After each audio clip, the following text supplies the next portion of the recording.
All righty then. Good morning, and good morness. Good morness. Biella, Biella, Biella, Bina, not here just yet. I'm hoping she'll come, but I'm assuming that she's internet problem or maybe a power outage or something like that. Um, they've had some rioter trouble, and because of the riots and the troubles, wherever the riots are, if it's relatively close, the government there shuts down the internet in that area, which is quite amazing, quite remarkable, an interesting thing to do. But nonetheless, this is what they do, and that sometimes affects Bina. Uh,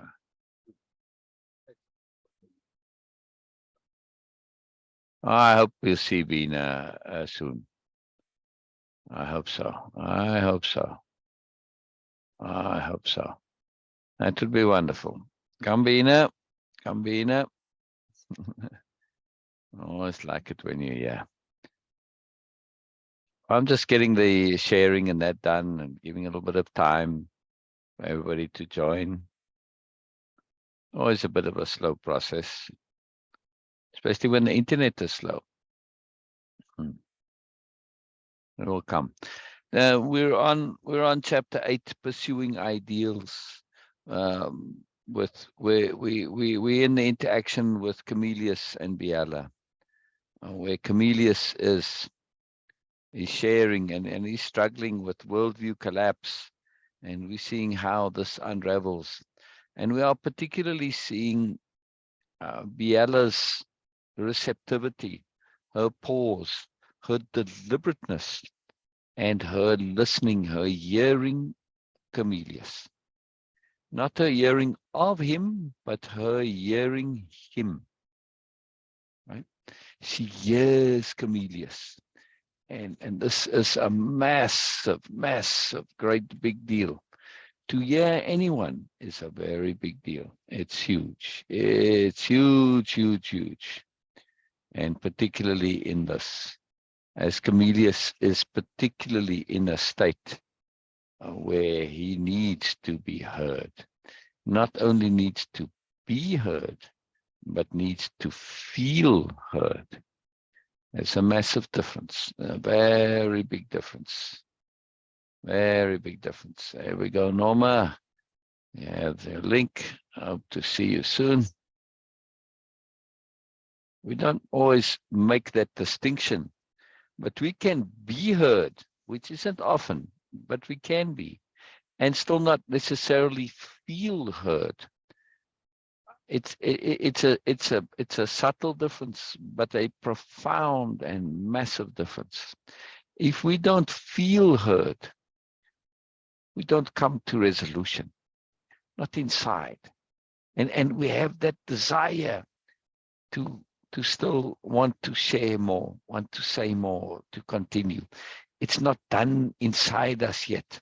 Whatever it is we are putting out there or sharing or expressing, absolutely critical to feel heard. Because then it's like, okay, I'm done with this now. There's something inside that says enough, no more needed.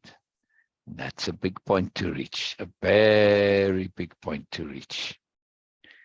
It's not always easy to get to that point as the listener, as the one doing the capital H hearing. This is what capital H hearing is all about, because it requires inordinate patience. It requires pausing.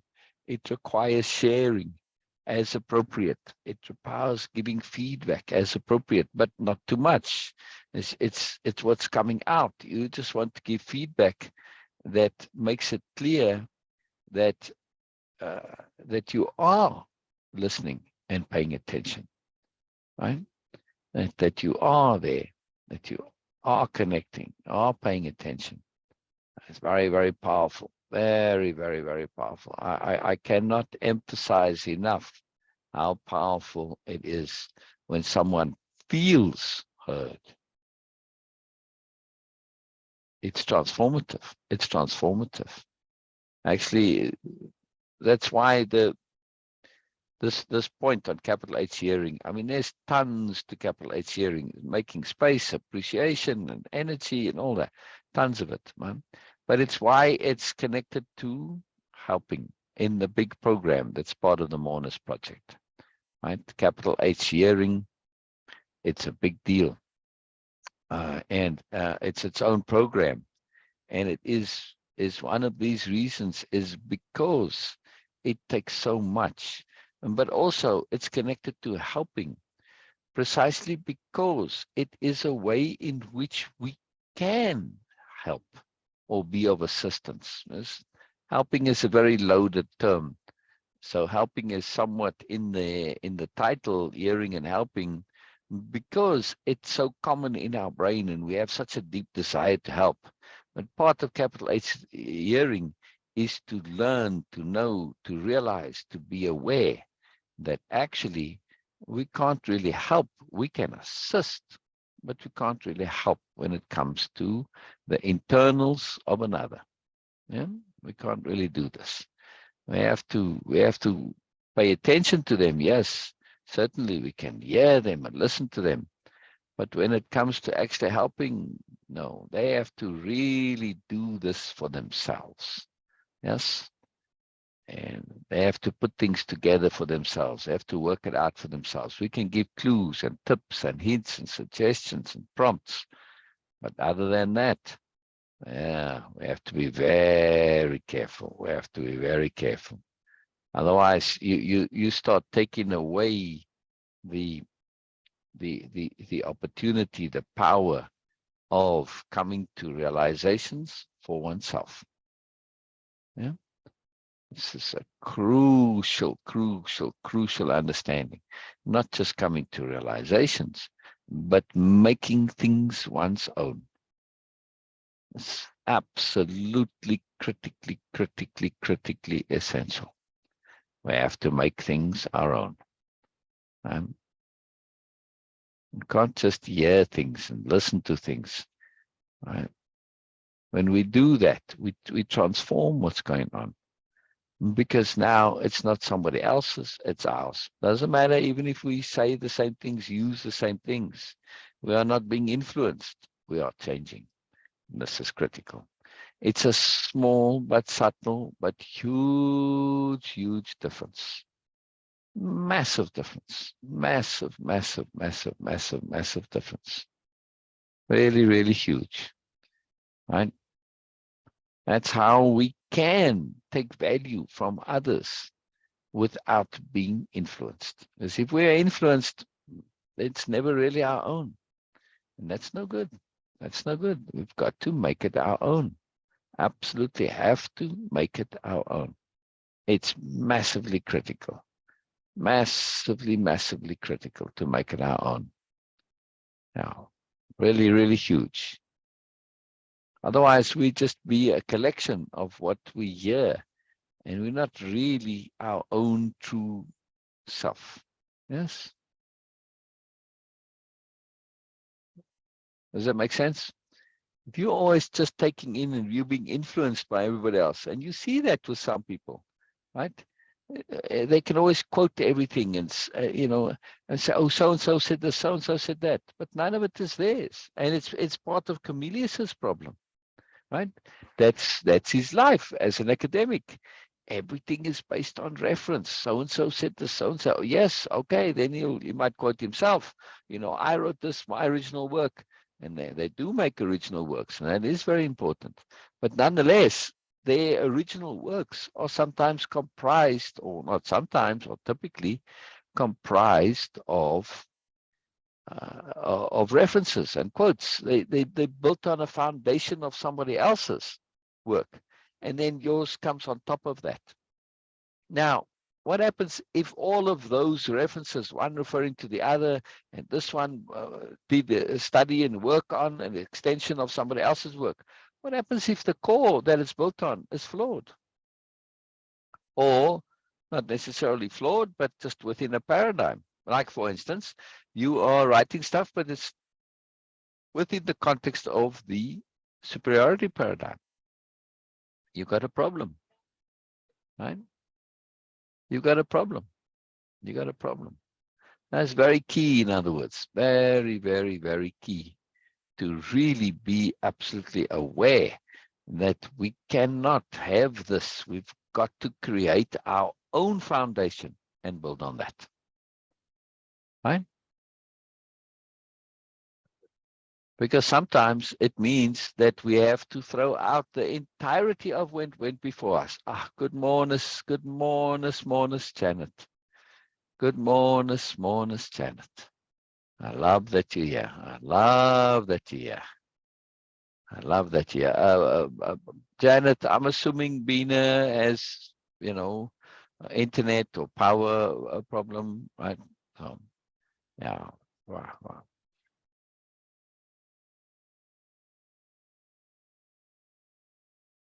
And that's why she's not here. But sometimes she'll come in the middle, and she'll come as soon as she can. I have to assume, and we'll just hope and trust. I'll just hope and trust. Brilliant, brilliant, brilliant. All right. On that note, marvelous Janet, I'm so thrilled you're here. Oh, it's just too wonderful.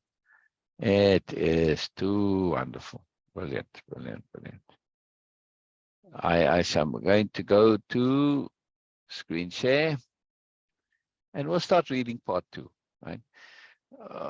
And get into this. Where's my camera remote? Where did you go? Where did you go, camera remote? I want to adjust my camera angle. It's distracting me. Sometimes small things, but where are you, remote? You're somewhere. I don't know what happened to you.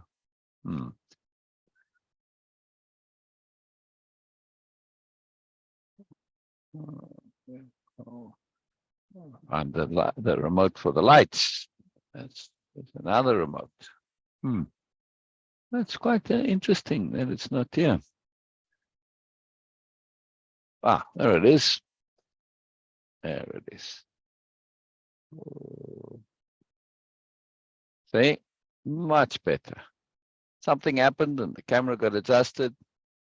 I don't know. It's just I call him Mr. A, and Mr. A likes things to be right and precise and exact. Now, Mr. A does need to be managed, because if you don't manage Mr. A, he can run away with himself, or she, and cause lots of problems, right?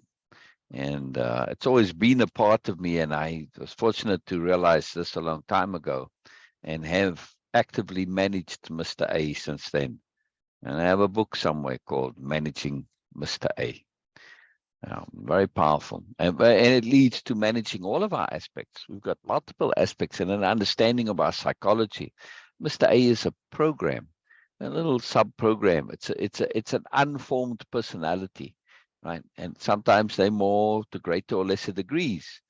And nonetheless, though, they don't really have their own. It's like an pre-AI. I mean, technically, the AI we have now isn't truly AI, because it doesn't actually think for itself. It's just a very sophisticated program. And that's somewhat how our awareness is. When it's in its early stages and it's not fully developed, it doesn't really think for itself. It just follows rules. And then it follows those rules, right? It sets up those parameters. And we have all these sub programs in us, Mr. Stubborn, Mr. Prideful, etc., right? Mr. A, Mr. Happy, all sorts of ones, right? But then we have our deeper overall self, which is where our real awareness lies. But if we can understand those, we can manage these sub-programs. Because if they get too strong and they take over, it's like any program on your computer. Any one program that starts taking over and doesn't allow the other programs to run, well, now you got a problem, right? Even if it's a program that you like and that you use, doesn't matter, it's still a problem. And that can happen with these sub-programs. Yes? And we have to manage them. Like Mr. A, if you let him run, you end up with OCD.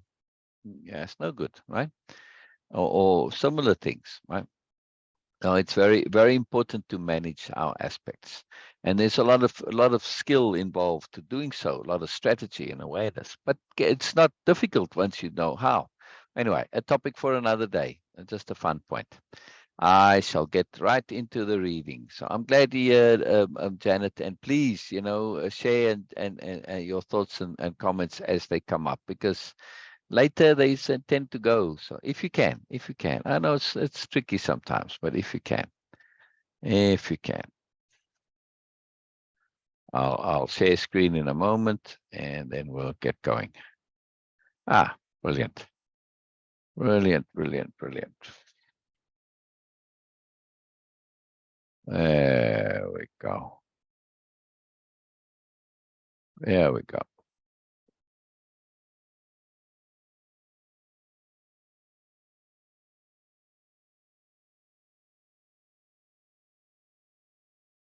Pursuing Ideals, Chapter 8, Part 2. Hearing, receptivity, just by themselves alone, are therapeutic and need no more to be transformative. Biella N. When we hear our ignorance, our unawareness, we transform our ignorant unawareness into moreness. Tim N. When we hear others, we hear ourselves. Fine. That's his name. Fine. Fine Noble. That's what they call him, right? Biella, Fine, Ursula. That's his name. Fine. He has good quotes. Fine. It's his skill of his. That's why it's called Fine Noble. When we hear others, we hear ourselves. Capital H hearing. Capital H hearing. Listen, Biella said simply, as much to herself as to Camelius. You are a big deal. You realize that, yes? Time stretched for Biella. Camelius re-emerged and said, thank you, Biella. We all are, yes? To discover and play the role fate has made for us, to realize, make real our particular cognizance, is to see we are a big deal after all. Yes, yes, it's a big deal to be a cog, no matter how shiny the cog may seem, came out of Biella. She was puzzled at the shiny. Rusted or rusty would have made more sense, but she trusted their interaction, a special communication, a special way of communicating. She would trust being so fundamental to a new noble. She added to her resolve, I'm an aspirant who wants to be noble. I will trust in what I know. I will trust in what I've learned. I will trust in what I need to learn. I will trust I will learn. I will trust I will have fun. I will trust I'll be filled with joy, she said to herself. It wasn't the information or knowledge one had, but one's trust in those qualities which allowed for whatever information or knowledge was available to be used in the most appropriate way possible. Big shot, cog, heh, Camelius responded. The ambivalence and significance not lost on Biella. She would stick to her neutrality and would not draw any inferences. Not yet. She'd let it play out as it must. A few new nobles had come up the path from the admin building, stopping to interact. Some non-essential conversation engaged him. Biella noticed this. Unusual for the new nobles to do this in the circumstance. They had no doubt sensed something, and were acting according to their inner sense of appropriateness. For Camelius, the pause and break allowed him to review a conversation he'd had with Biella about Ursula. That conversation resonating with what the new nobles were saying to Biella. Paste. The overlaps are a huge deal, he had heard Biella say. That's one of the reasons I love sharing these with you before I publish. Those overlaps. Your first comment now is also an overlap. So awesome. I will hold off for the next section till I see your blurb. So excited.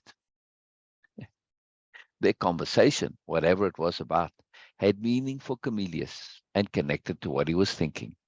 He used his intuition often and trusted it just then.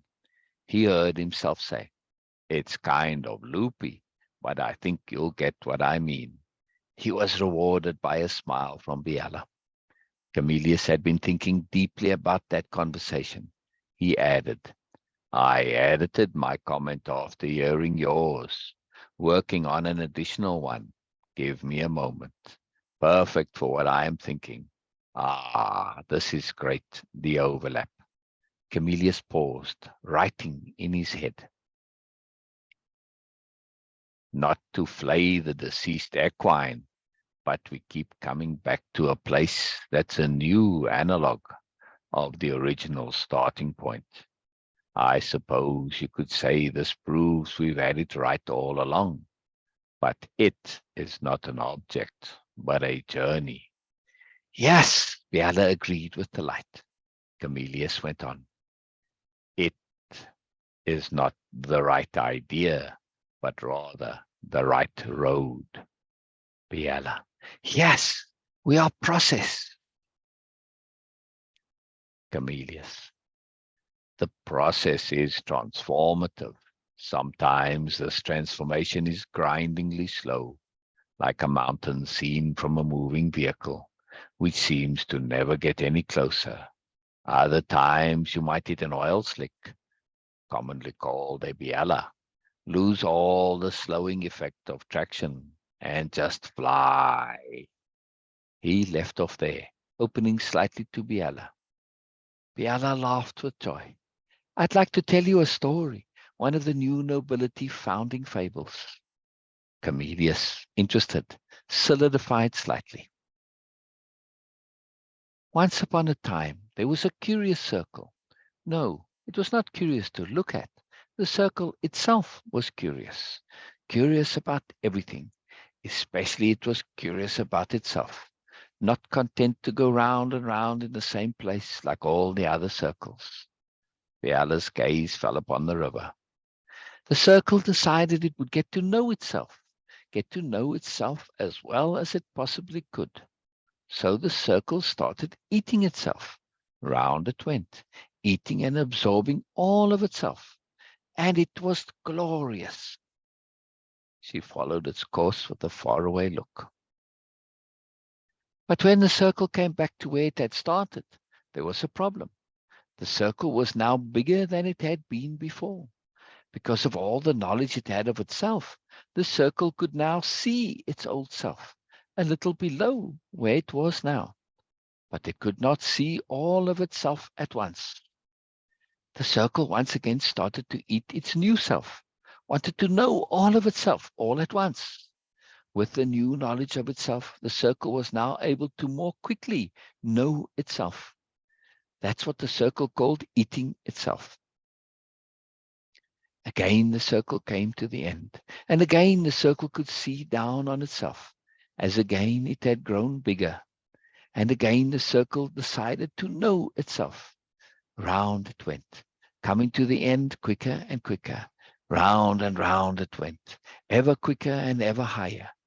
The more the circle went around, the closer the circle came to knowing itself. The Alice gaze moved back up to the high river. Round and round and round, until the turn was so quick, it was hardly a circle anymore. The circle had become so tiny, it was just a point. From that point, the circle could finally see itself. It still kept on knowing itself, but the circles were so tiny now, mere specks, that knowing them was instant. Then the circle realized something very, very important. Biella breathed in the river, letting it fill her spirit. The circle realized it was no longer a circle. It had become something else. By feeding on itself in that ever-continuous loop, it had become a spiral. And spirals continue on forever.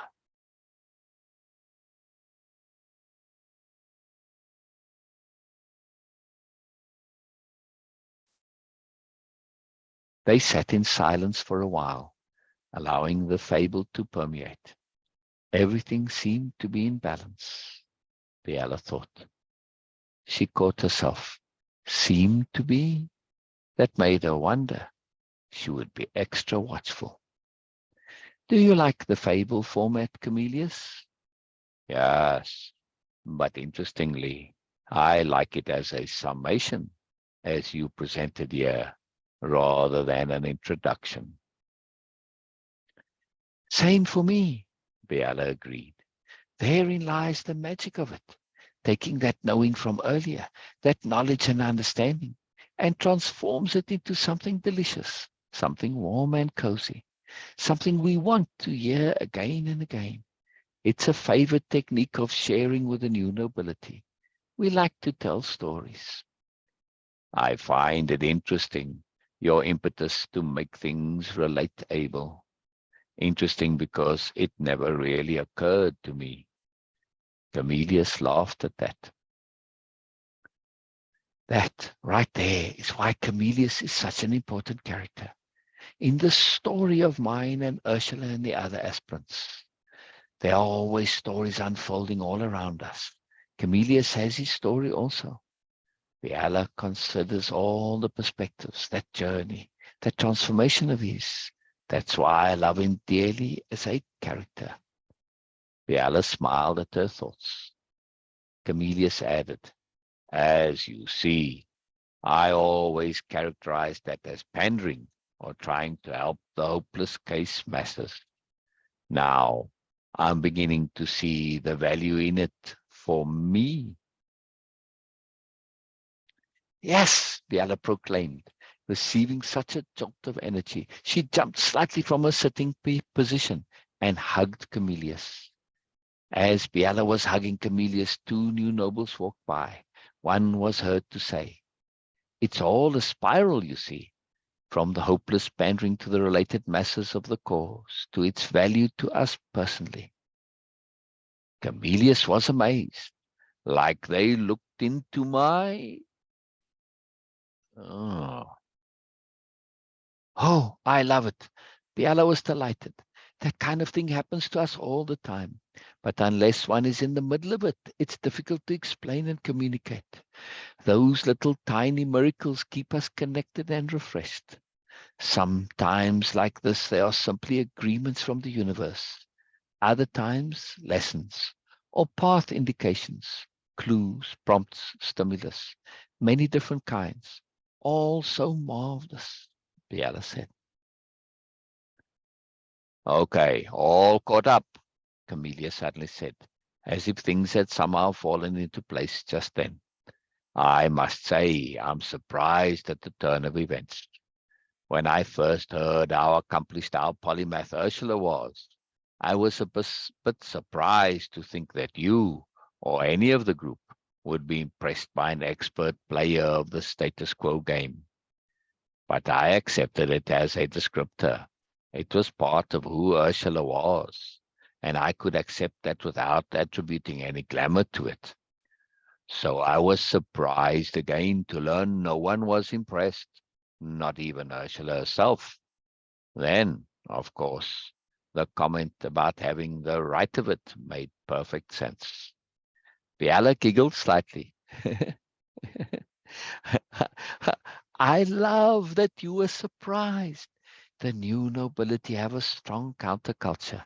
They continually employ and partake of activities which break down any habits of structuring, especially when it comes to ego constructs. I have sometimes wished I could be as emotionally honest as Camelius trailed off, but it seems too hard line to be so unwilling to compromise, too mean to not once more wearily play to expectation. He finished, his mood shifting ever so slightly. Biella took note. An unusual comment, somewhat out of context, seemed indirectly connected to the flow of their conversation. But this Biella had been waiting for. Much was going on inside Camelius. These utterances, reflections of his inner world, which would allow Biella to reflect back Those inner revealings, when containing the uncomfortable, typically came out somewhat scrambled. Biella considered. She felt. She waited. Yes, she finally said, and added peculiarly, slipping into third person, using an informal tone.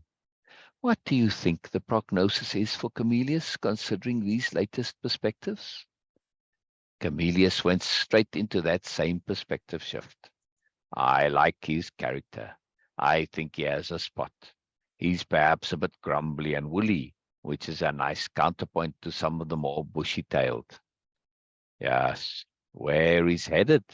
Yes, where he's headed, asked Biella, her deeper interest aroused. She the sense it wasn't necessarily obvious. Camillus would return to his home world. The delegates had no time limit to the visit. A few had returned already. The rest seemed content to find their own way around. None of them had requested Biella or reached out to Ursula. She would get word to them to attend the origin storytelling later. Biella made a mental note to ask Ursula to do so. Camillus took his time answering. In your story, I don't know, he began. Biella marveled how the detached perspective and third-person stance brought forth such revealing insights. Quite exceptional. But the arc of his tale is usually the loner who has to struggle with something by himself, on his own, mentally or physically. Something, of course, pertinent to his learning and development. Something which he then can take back to the tribe as a good. Does he see himself as going back?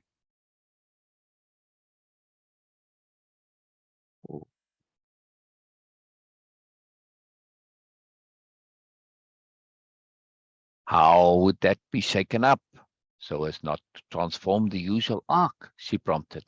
Ah, someone has joined us. Oh, it's Dushka. Dushka, I'm doing the live. If you can call Biella on Biella Bina on the phone and tell her, I don't think she can connect though. Oh, Dushka not hearing me. She's not connected yet. Anyway, Dushka is Biella's sister. How would that be shaken up so as not to conform to the usual arc? She prompted. Well, it could be something collaborative. I mean, do you see him going back to his home world? Biella asked more pointedly, keen to press the issue a bit, sensing ambivalence in him. Or, to really shake it up, he could turn out to be a mole for the Empire. Camillus laughed at this. Biella was not sure at all to which empire he was referring, but his laugh was infectious. She laughed with him. He slightly surprised Biella by saying, yes, why would he not go back to his home world? This is like a conference weekend, right? Geez, you people. 2 days out of the office and suddenly you're booking flights to a rim world and planning startup ventures. Biella was not sure how to take this remark, so much to it. She decided to reply with something neutral and see where it led. Yes, although there isn't a time limit for the visit to the delegation. Hello, Hello, sir. Dushka. One moment, Dushka. I'm, Hi. I'm doing the live. I'm doing the live, Oh, Dushka. hi. Can you Okay. can you call Bina, please, and tell her? She's not feeling. She's not feeling well. Well, so that's why she's. Oh, okay. Okay. All right. Thank you for coming and telling me, Dushka. Okay. Thank you very Okay. much. All right. Tell Bina we love her and hope she gets well soon. And maybe we'll talk Okay. to her later. Yeah. Please Thank you. Thank send her you. love. All right, Yeah. Dushka. Thank Thank you. you. Thank you. Thank you. All Okay. right. Bye-bye. Bye-bye.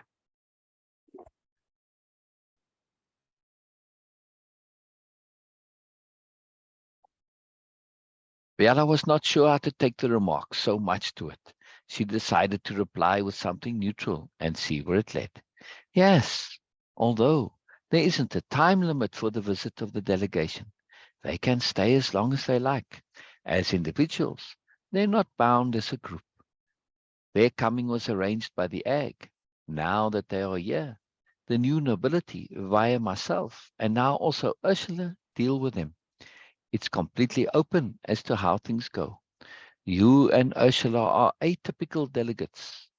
Biella mixed her tenses and perspectives, but let it stand. She trusted her intuitive expression, especially with a transition. Camillus again said something interesting. I can't tell you for myself. I'm hoping we do get out the classroom and into the field at some point. Biella found it revealing he considered himself to be in a classroom, but she couldn't get a grip on what he may consider getting out in the field to mean. She'd stay neutral and innocuous. The rest are mostly career politicians or diplomats. Ursula came because she's the rising star and wanted to come. Her world is newly discovered, not a part of the egg yet. She wanted Camillus to have a chance to get to that place inside himself which seemed unresolved. Camillus added, maybe a visit to another world, one which isn't represented in the delegation. I don't know. Camillus was an academic. His world had joined the ag, but only recently. No new nobility there yet.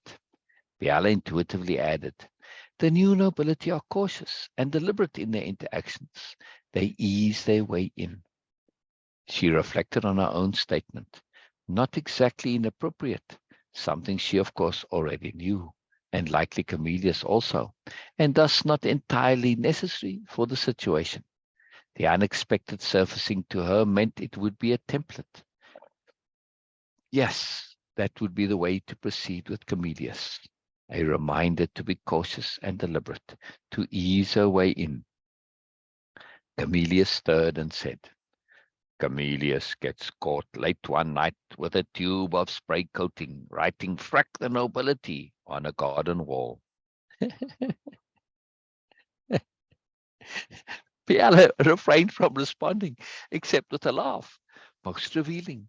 She took note of the words Camillus had chosen to use for his joke, so completely incongruous and thus significant. Biella added to her earlier comment, its appropriateness now evident. The new nobility can upset systems and social orders rather quickly, just by their presence, without saying a word to anyone, but drew no reaction from Camillus.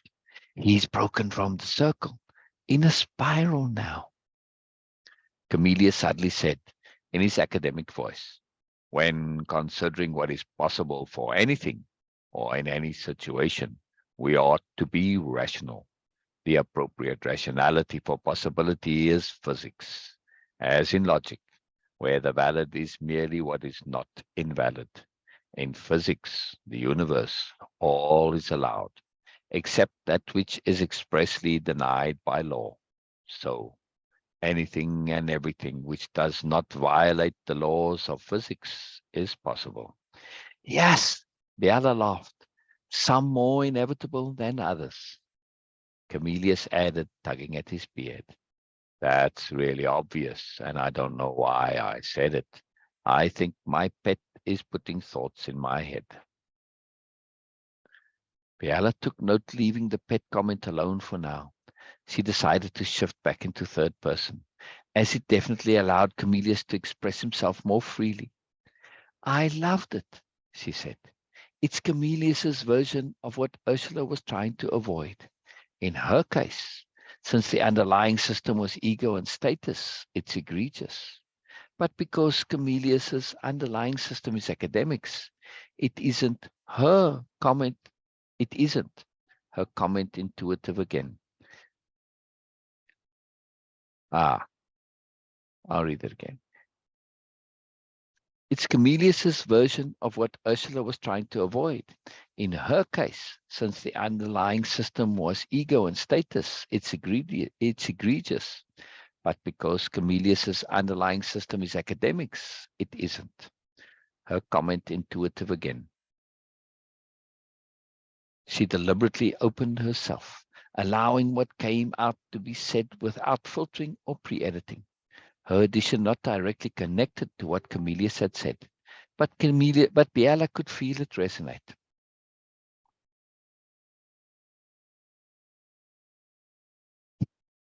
Camillus responded, the response connecting with him. Yes, it's not the status with her, it's the ego. Status is externally conferred, after all, nothing to do with one personally. But the ego thing was off-putting, not because of her accomplishments, but because of our identification with them. Because I don't care what world you're from. Everyone knows the status quo is an ego construction. You play the game for one reason only, to win the approval of others. A shift from what it expressed earlier. Biella waited.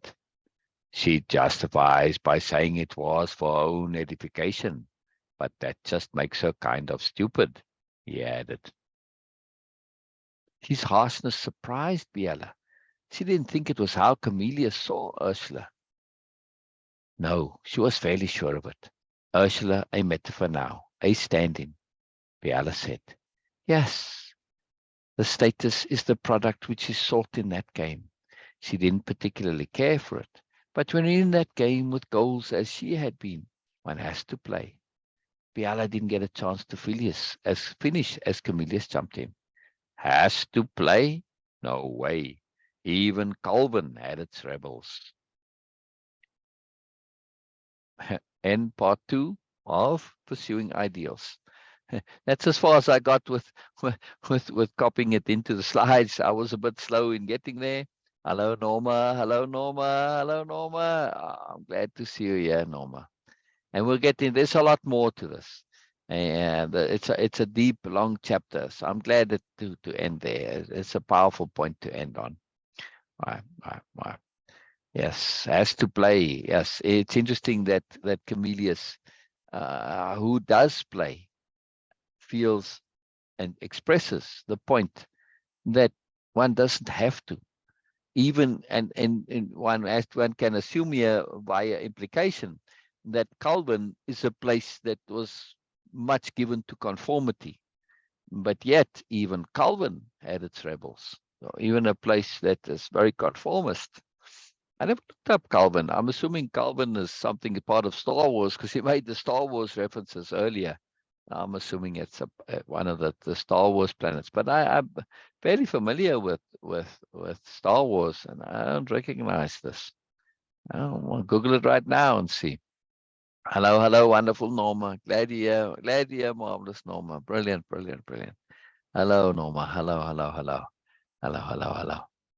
Any thoughts, Norma? Any thoughts, Janet? Bina not feeling well. That's why she's not here. Her sister came on and said, yeah.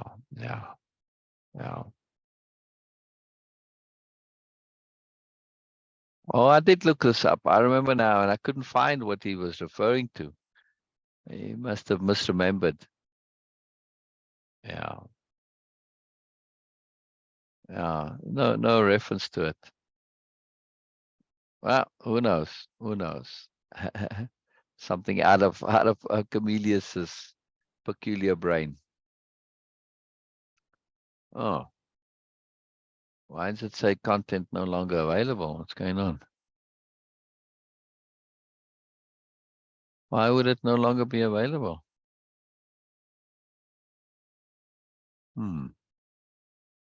Oh, that's a bit strange.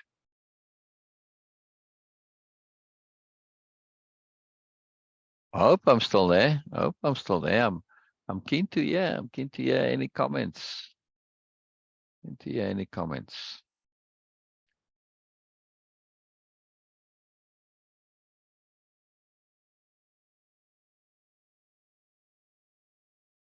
There we go. We're back again. Oh, where'd your comment go, Norma? I saw your comment and then it was gone. That's interesting. I saw a comment from Norma and then it's not there.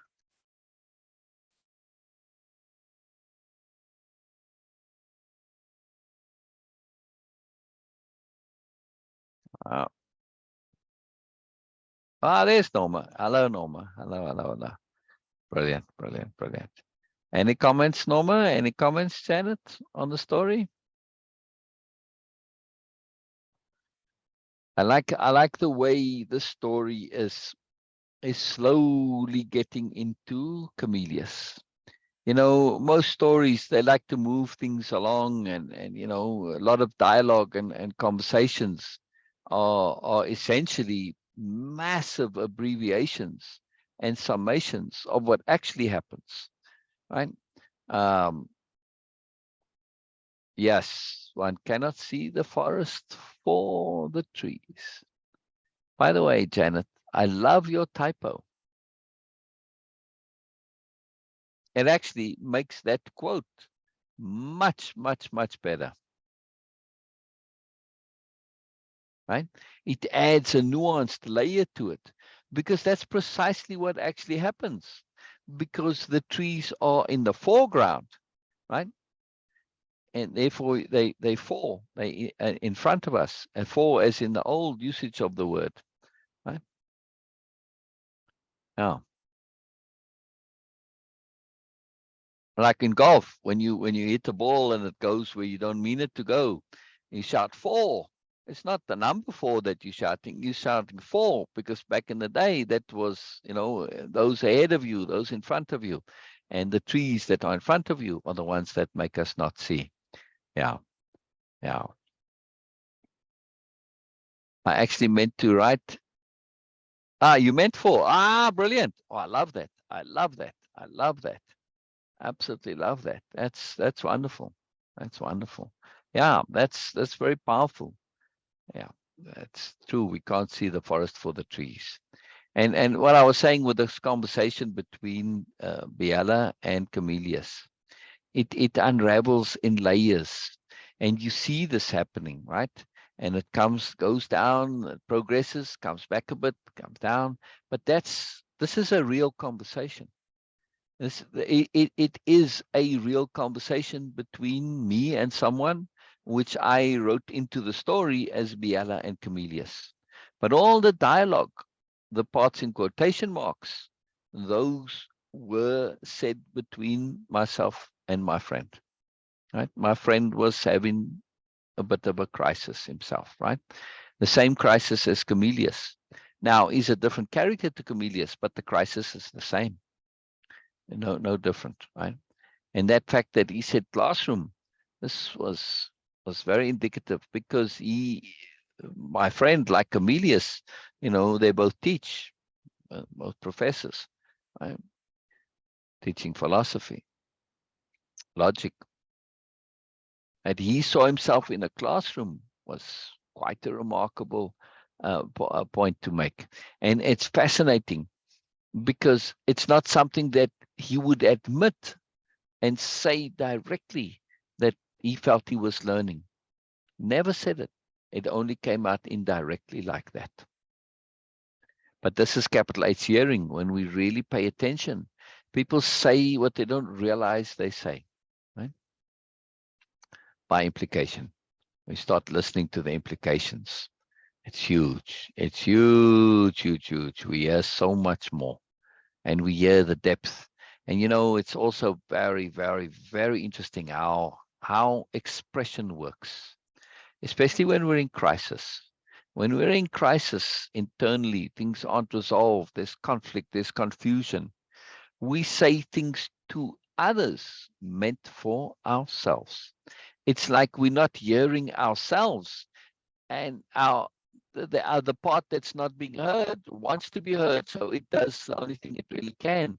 It expresses it as in the third person, which makes it acceptable to come out, or not third person, but about somebody else. I mean, right? And now it actually giving you the opportunity to literally actually hear your own voice, because you're not hearing your thoughts, you're not hearing your feelings, you're not hearing your intents, you're not hearing yourself inside, but you maybe, hopefully, will hear yourself outside.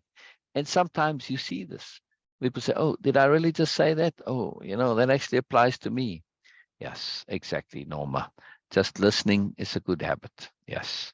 And then when you take it to the next level, you go capital L listening, which capital H hearing. That's now becomes not just a good habit, but a phenomenal skill. It's amazing. It's amazing. It's amazing how much is revealed. You know, people always want to know secrets. I just listen to people and they tell me all their secrets at some point. It's amazing. Because there's a deep desire for those things to come out. They awful truths, they unresolved issues. The real self doesn't have ego, so it doesn't care, right? And it puts those things out there. It has no ego, but the ego doesn't want to hear that stuff, so it doesn't hear it. It thinks it's saying it about somebody else. Nope, ego, it's about you. So people will tell you all about themselves when they're talking, and they say it to you as it applying to you, or especially when they get a bit upset at you. And then they'll say all the things that are really about themselves, they'll say it to you. Yeah. You hear secrets. It's amazing. It's amazing. It's amazing. People don't realize how naked they are. I don't really think there is such a thing as private thoughts and private self. We are all putting ourselves out there in ways we don't ever really realize, because our deep self has no ego, and it likes sharing, it likes collaborating, and it understands the incredible value of doing so and of expressing itself, putting it out there, getting feedback, hearing yourself, learning, growing, awareness. All of this goes towards that development and enhancement of awareness, the self. Precisely. Capital H, hearing, is not about interpreting. It's about hearing. Precisely. Right. Because you don't need to interpret, right? When someone is telling you something, you just have to hear it in context. And if somebody says something to me, which is obviously, or about somebody else, which is obviously not true, like Camelius's comments about Ursula, right? Uh, or a couple of them, right? They were anomalous. On the one hand, he's saying this, but then he says an anomalous comment. And now he's, wow, that anomaly makes you, well, wait a second.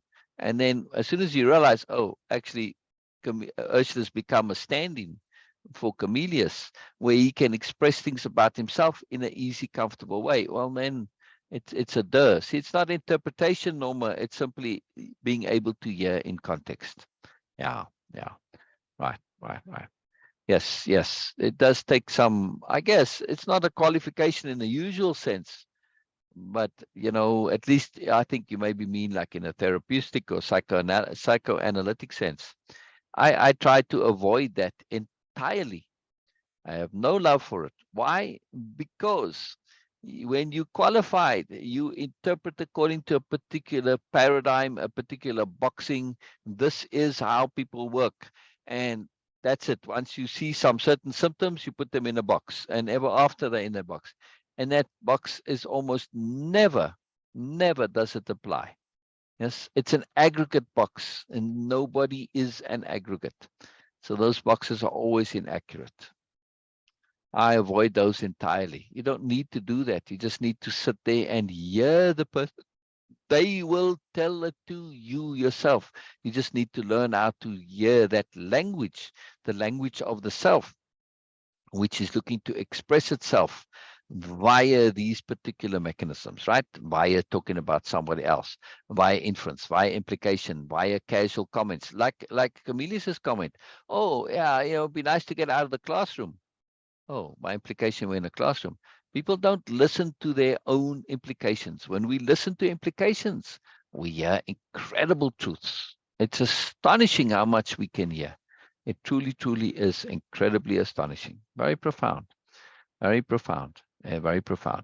And this conversation is one which is demonstrating that, right? We get to see Biella's capital H hearing. There's more coming. Biella is at this stage not even occasionally, like the classroom comment, we hear her reflect on that. But remember, she came into this pausing, right? She got an attunement, right? From an understanding and awareness of how to proceed via attunement. Be cautious, be deliberate, wait, pause, there's more. Right? So there's much from Biella in terms of reflection or any. No, she's just letting it come. And because she's letting it come, yes, she makes comments, but some of her comments are, like she says herself, they're intuitive or even innocuous, simply to just provide Camelius opportunity for more sharing, right? Because if you don't say anything, then sometimes somebody else who's being heard will think, oh, I'm boring you, or I'm stressing you, I'm taking your time, or whatever. So she needs to let him know through her comments, I'm interested, I'm continuing, there's a path, there's progression, right?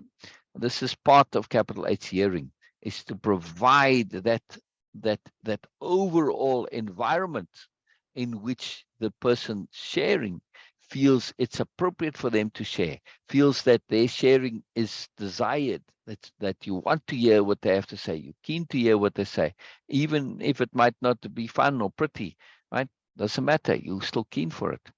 Very, very powerful. Yeah, yeah, yeah. Not very successful in what, Norma?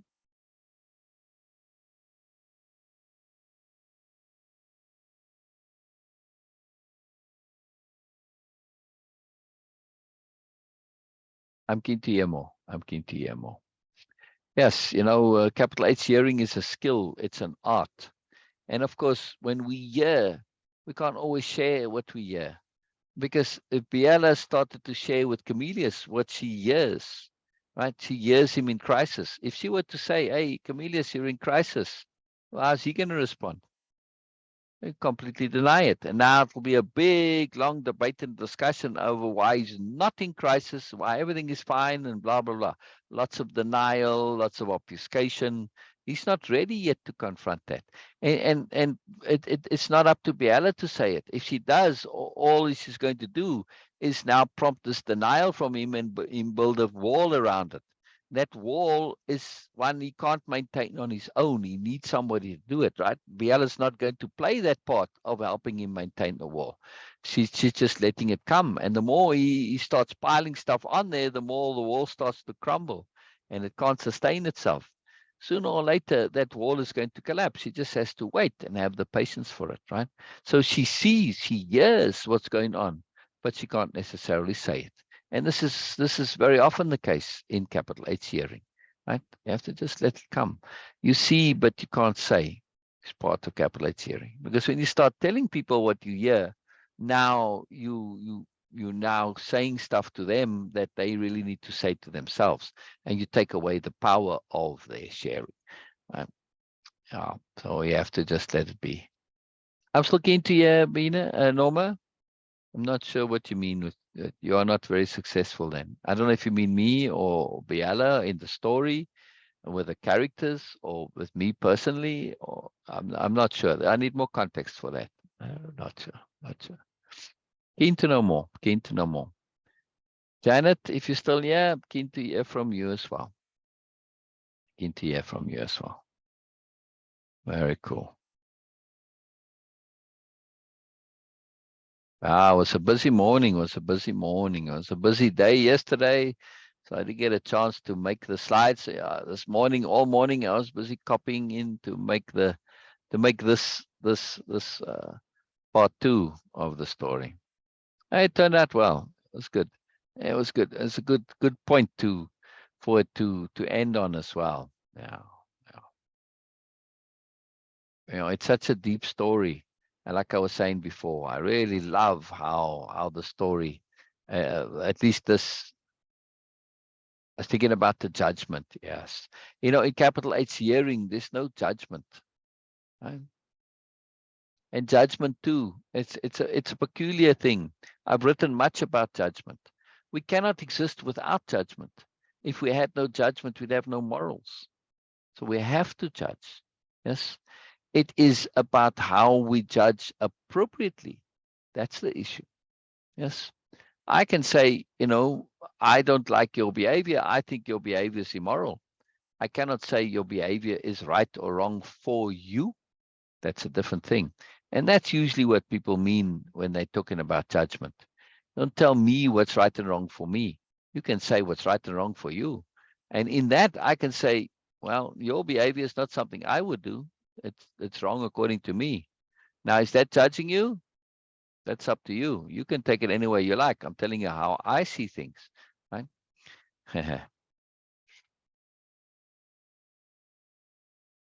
C judges you as stupidity, as lacking. You're talking about C as in Camillus, Janet?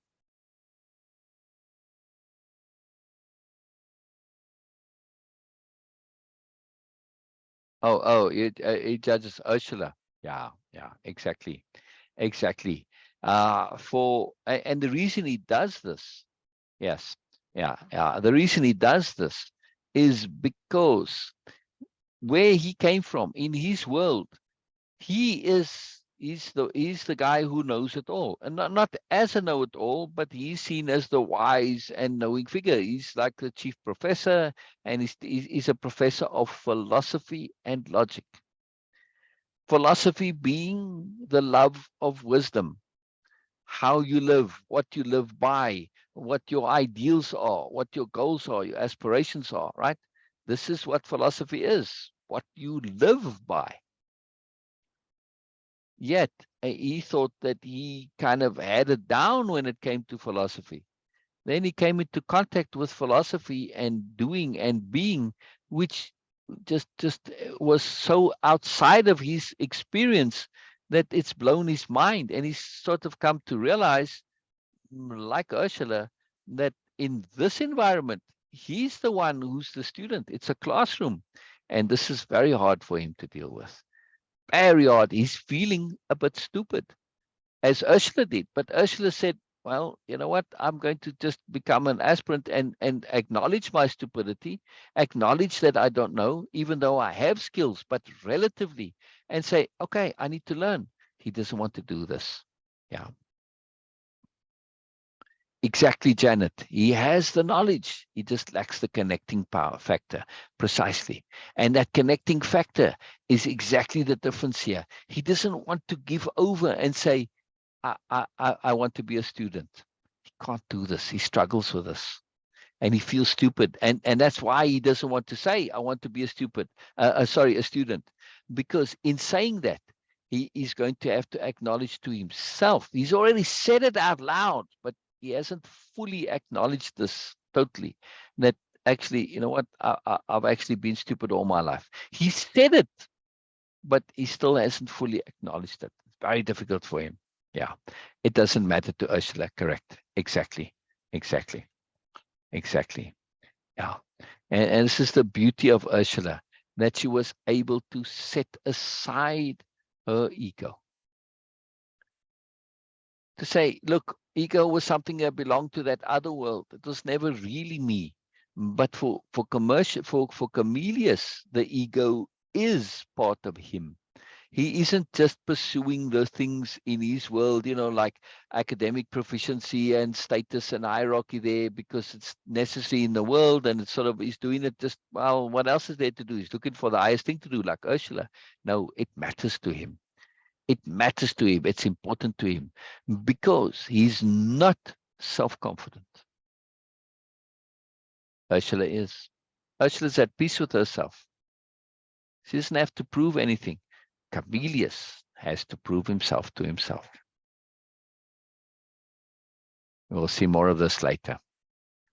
It's a big deal. It's a big deal. It's a big deal. We have to accept our nincompoopry. It's the quote. Remember the quote? If we don't accept our nincompoopry, it doesn't. We're going nowhere with learning. It's a very, very powerful point here. And it's a third. Ursula never considered herself a nincompoop until she came to realize, in this context, I am. Right? When you're a 4-year-old and you're hanging out with the 2-year-olds, boy, do you know everything, right? You the genius, you the wise one. All the 2-year-olds are hanging on every word that you say. It's all about context, in other words, right? All about context. We can't assume because we had knowledge, wisdom, potency in a particular context that it applies to all contexts. And this is what Cornelius is struggling. Because what he teaches is about the big picture. It's philosophy, right? Not a particular philosophy, but the subject of philosophy, particularly like in Cornelius's case, focusing on logic, the actual concept of logic and how it applies to philosophy. So he's definitely focused on the bigger picture. But for him to really realize that, oh my goodness, I missed a huge lots of stuff. And what I thought I was really expert at, I come to realize, I'm not really. That's very difficult. That's very difficult to set aside, particularly because he's so invested in it, right? So there's a big difference here between him and Ursula. I mean, Ursula realizes that her stuff is, well, it's like the game over there. I even called it the game, right? The great game. It's this politics and all that, right? Ego and status. But with Camillus, he doesn't consider philosophy to be a game. This is serious stuff. You are saying this is the be-all and end-all of everything. And you're saying it as like there's no real argument here. Right? But then it turns out that you're completely mistaken. Joseph says, are you hidden behind one of the characters? All of them? Yes, of course, but which one you relate to and why? Well, I wouldn't say hidden. Very much not hidden. No, absolutely not.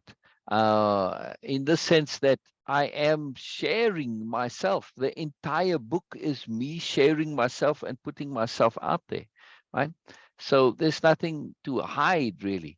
Um, the characters are very different. I don't relate to Camillus at all. Camillus has some parts that were me a long time ago, but when I was a teenager, some of that. But even as a teenager, I was different to Camillus, right? So I never really went that path of Camillus. And with Ursula, who's Camillus is based on a real person, but Ursula is a completely invented character by me. And again, I never followed that path because I looked at Ursula's path as a young man. I had opportunity to go into politics.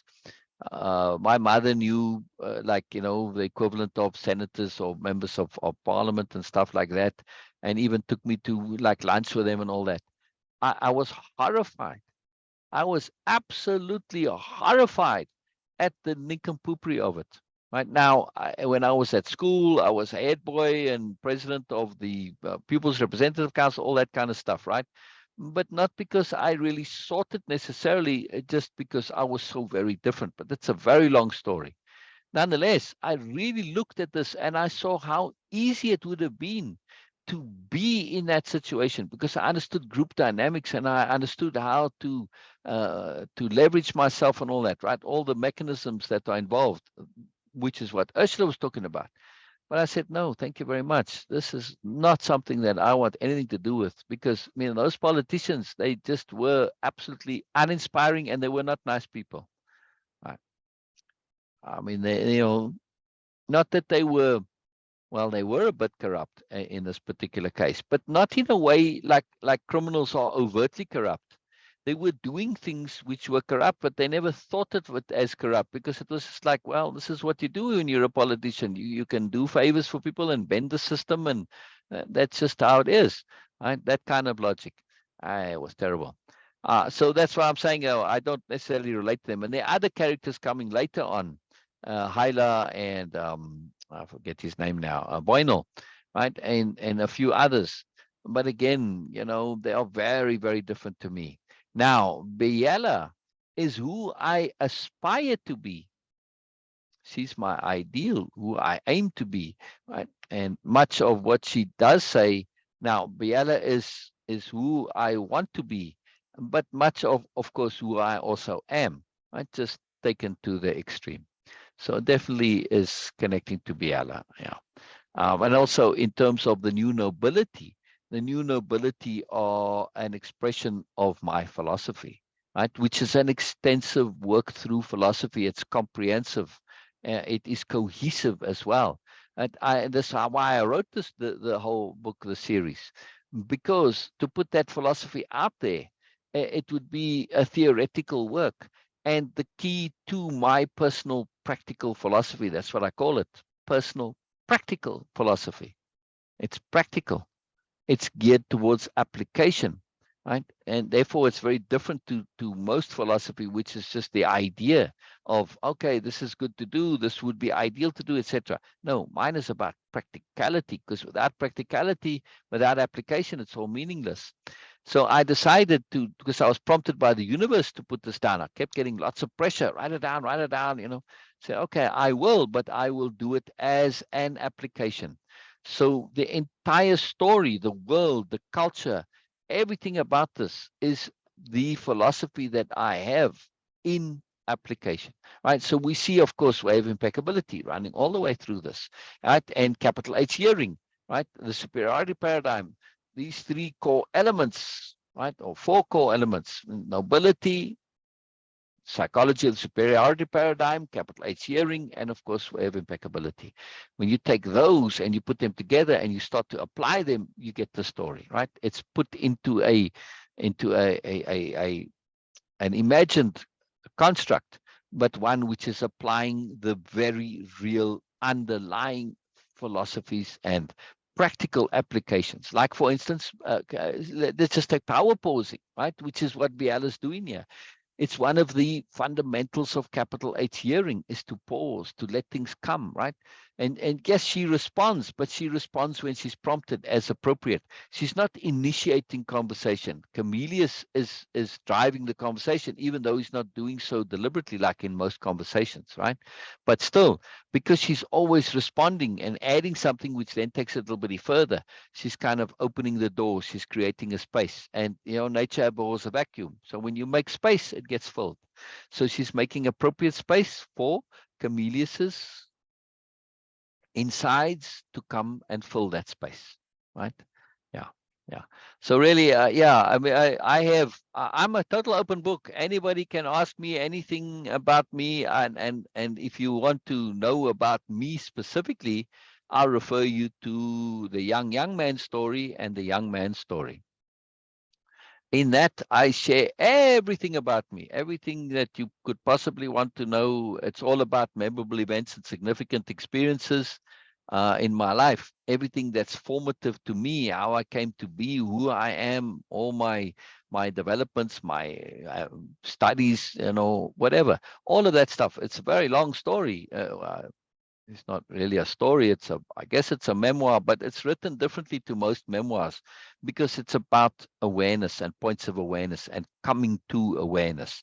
So each little mini story is a story about awareness. Like I shared with Janet a story about when I was young, and I got locked into the department store, and I had the opportunity to go to the sweet counter. Stories like that, and how I responded to this, but the awareness inside. So yeah, I really have, I guess many people assume that when people write a story, that the author is sort of hiding themselves a bit. But not for me. I'm quite happy to share everything that I can. I'm just sharing in this sense, and like everything about me is in the memoir, in the young man story. Now the young man comes into this story as a character. He hasn't quite surfaced just yet, but he is coming. And then you will see me in the story very much as the young man. And the young man is part of the bigger story. Yeah, right. The young man is both in the story. He's both a character, in the sense that he's real, but also a character as being somewhat fictional and mythological, because the Biella series, and Biella is in the future, and the young man obviously is in our time now. So in their time, whatever things that the young man said or wrote about has come through the centuries already. And because of that, he's taken on, like many historical characters that we talk about. Let's take Aristotle or Plato or Socrates, right? Many people quote things and say things about them. Well, Einstein is even a better example, right? You see many things that get attributed to Einstein that he never said. Now, it's not, some people are doing sometimes because they want it for effect and that, but sometimes it's just inaccurate and they don't mean to do it, but they believe it's something that Einstein said. And they're quite genuine in thinking he said that. And this is kind of how I'm taking it to me now. It happens to be that the things that they talk about are fairly accurate, but I put the young man into the story in that same way, right? But all the things that they're quoting specifically are in fact accurate. We haven't heard any of the mythological side of it yet, that does come through that over time. But they're aware of this, the new nobility. So they're also aware of saying, look, as far as I know, this is an accurate quote. But then they'll say, to paraphrase what I think the young man might have said, and they'll say it very specifically like that, right? And say it's a young man type of thing, this. And then now the difference between an actual quote and thing. So yeah, so you'll see me come into the story as the young man. I mean, in this conversation with Camillus, because it's an actual conversation. Everything in the quotes is me talking to my friend. I've just changed the context and the environment, right? But the conversation, the words that Biella says is what I say to my friend. The words that Camillus says is what he's saying to me. Right now, I have to make it work in the story, which is why the third person comes, because we're actually discussing the story, me and my friend, right? We're discussing Camillus, right? And that's why it's Camillus talking about himself in third person and Biella talking about herself sometimes in third person and Camillus in third person, because it's me and my friend talking about the characters and how much he, of course, now resonates and what comes through. So it's at the time in the conversation, I'd seen what was happening with my friend, and I started to share the story with him before Camillus came in. Uh, when he was like really whoa, and with Ursula and that, it really blew him away. And when I started to share the whole story of the new nobility, this really put a lot of pressure on him, and he started that worldview collapse. Then I said, well, let me make him into this character to give it that space. Yeah. I don't touch on that very much. I know people always ask this, and I left it out of the story at this stage because there's so much to get to that I said that can come for later. Well, the planet, right, Nobelia, is a university. And anybody who comes there, the entire planet, remember, this is the very start of the story, the school for the nobility, school of nobility, right? Not for nobility, of nobility. You're learning to be nobles, not for nobles, right? It's learning to be noble, to have nobleness, right? And it's open to anybody. And this is how Ursula comes to, anybody, any age, doesn't matter. In other words, the society is not one that is perpetuated via children. It's a voluntary society. You join it because you are passionate about learning and growing and moreness and the pursuit of awareness and understanding and the application of it, not just theoretically like in Camillus's case. No, practically. You want to live this moreness. You want to live all the things you learn. Right? So this children don't come into it because it's a university. And in any university, it's a little closed world, right? Children in it, because they have to come there of their own accord, right? Yes, the new nobility as a whole don't tend to have children because it just happens to be the bent of their nature, that they are so focused on learning and growing that children aren't really an issue for them. There are some that do have it, and there is a separate planet where if you do have children as a new noble, nobilita it's called, the children go there and you'll spend time there and on Nobelia or elsewhere. Now, keep in mind, most of the new nobles are only on Nobelia while they are aspirants, right?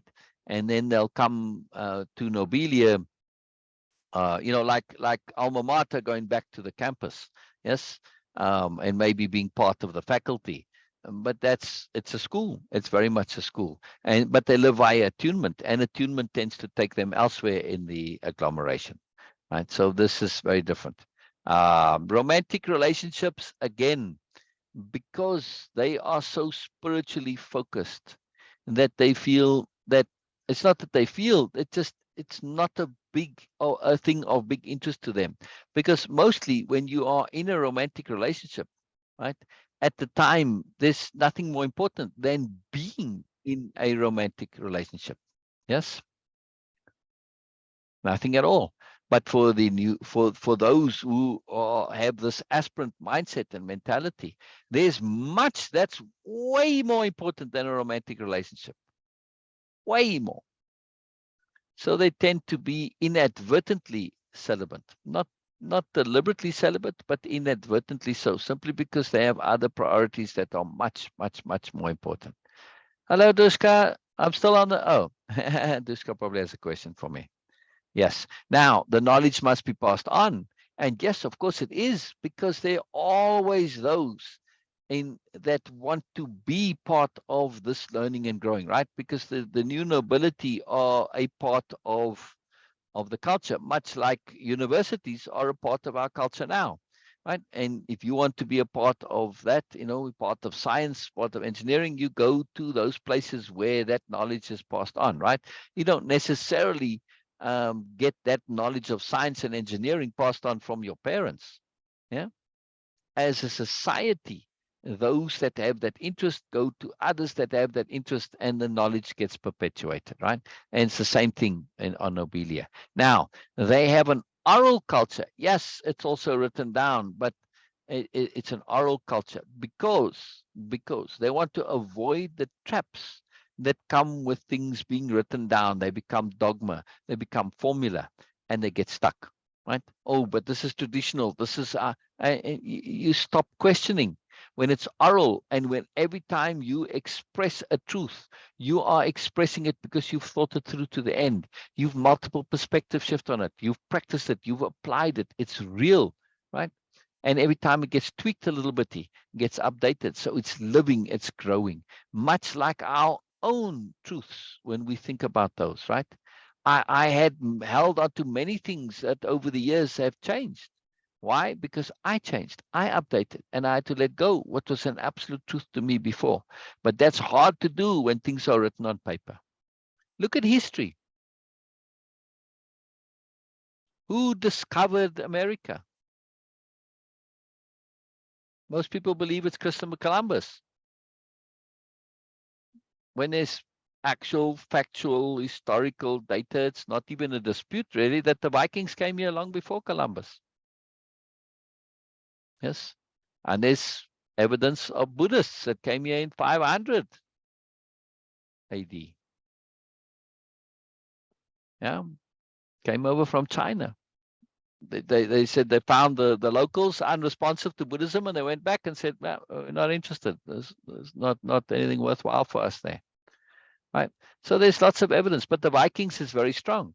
But the fact that the history books take so long to change is because it's written down, it's formula, it's dictated. So things don't update. They're very, very slow to update.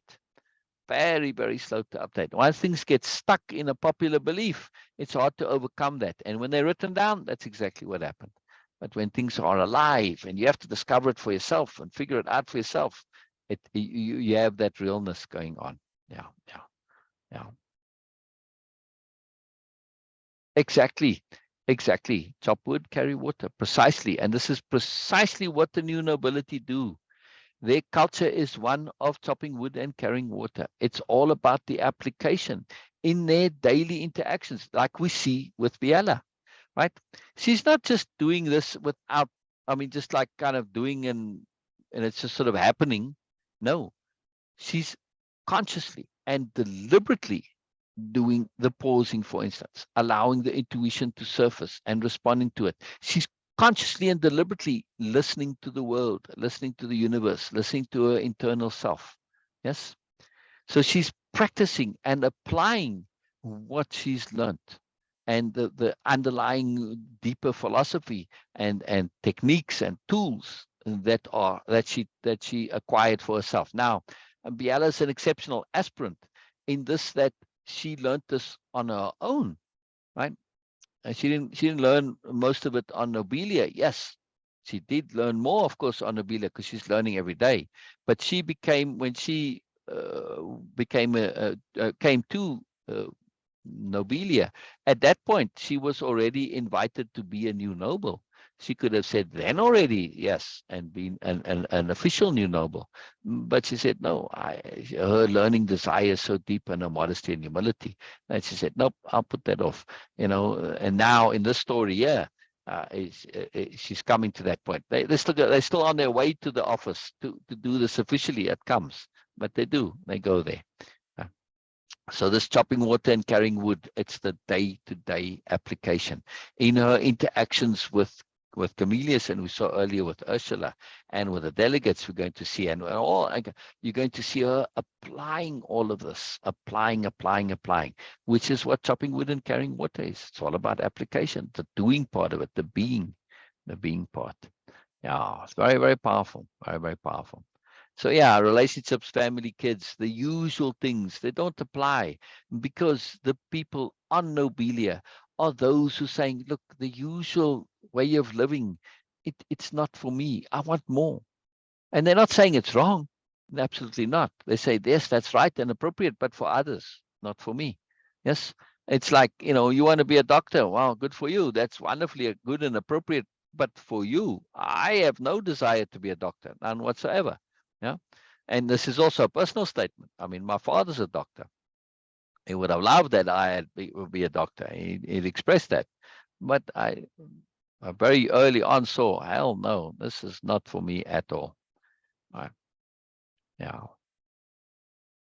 From the native perspective, it's about balance, mental, physical, emotive, spiritual. All have to be exactly. Now, the new nobility say we have to be very cautious of looking at tradition, because tradition, right, it can be limiting. Why? Because it takes what is assumed to be the all of it, and it basically locks it in and said, this is the all. And there's not much room for growth when it comes to tradition. Most traditions, you can't update them. But really, when it comes to spirituality and awareness, it's an open field. We haven't even come close to seeing the all of it. So to say to feel that we kind of know where it is, and to say, well, this is how things are traditionally, and this is the point, it tends to be somewhat limiting, and we have to be very cautious of that. Now, it works, though.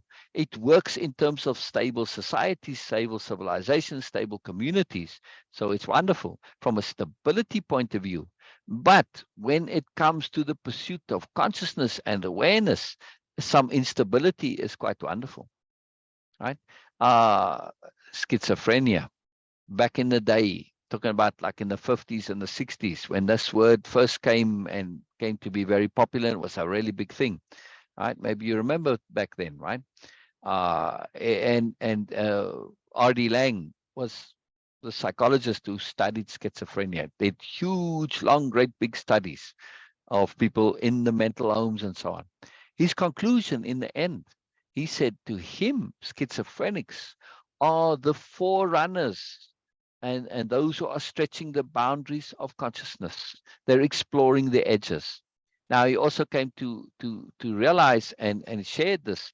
He said that the environment in which they were and determined how they responded to their schizophrenia. If they grew up in very conservative, tight, narrow communities, and it's like, this is the devil, that, then the people hated themselves.